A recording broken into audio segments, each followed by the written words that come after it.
Eh bien, imagine une jeune femme de 23 ans, engagée, déterminée, partie aider des enfants au Cambodge.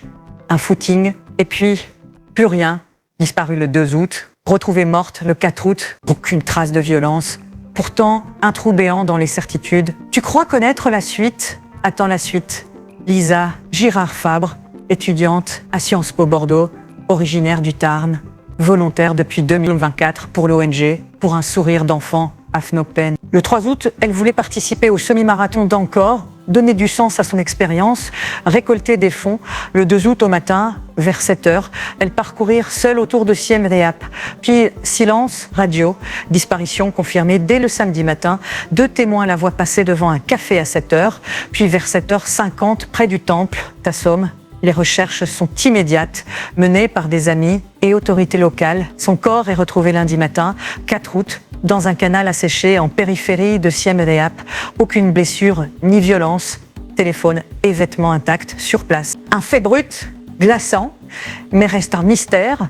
Les autorités locales excluent toute piste criminelle. Arrêt cardiaque dû à un effort physique intense. Touch Sokun, chef adjoint à la police de Siem Reap, le confirme. Décès non lié à un crime. La police indique ne pas avoir détecté de traces de violence. Le lieutenant-colonel Sok Nongeyang confirme pas de blessure.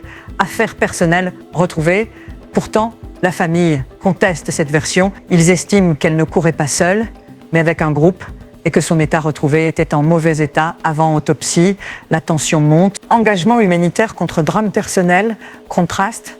Et le vrai questionnement reste sur le pourquoi du comment, enjeux humains et géopolitiques. Une volontaire française au cœur du Cambodge, sensibilité croissante au bénévolat international, appui d'une ONG reconnue, statistiques, arrêt cardiaque chez jeunes coureurs de longue distance, de plus en plus signalés, parfois liés à des pathologies si inconnues ou non diagnostiquées, entre tourisme de masse et zones rurales isolées. Stratégie de communication ONG. L'annonce officielle de PES est datée du 4 août, recommandant respect et mémoire.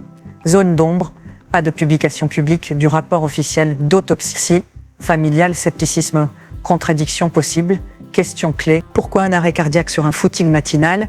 Y a-t-il eu surchauffe, déshydratation, pathologie cachée? Pourquoi courir seule si elle s'entraînait en groupe? Un mystère médical ou une erreur tragique? Lisa rêvait de garder un souvenir positif de son aventure, mais vient de basculer dans un drame incompréhensible. Une enquête demeure ouverte pour connaître les causes exactes, pour apaiser une famille en peine, pour éviter que le parcours d'une jeune femme déterminée n'aboutisse en silence. On reste sur cette question lancinante. Sommes-nous sûrs de tout savoir? Et si une suite dévoilait de nouveaux éléments? C'était Monde Plus, l'actualité mondiale, sans filtre. Abonne-toi pour plus de vidéos et d'actualités.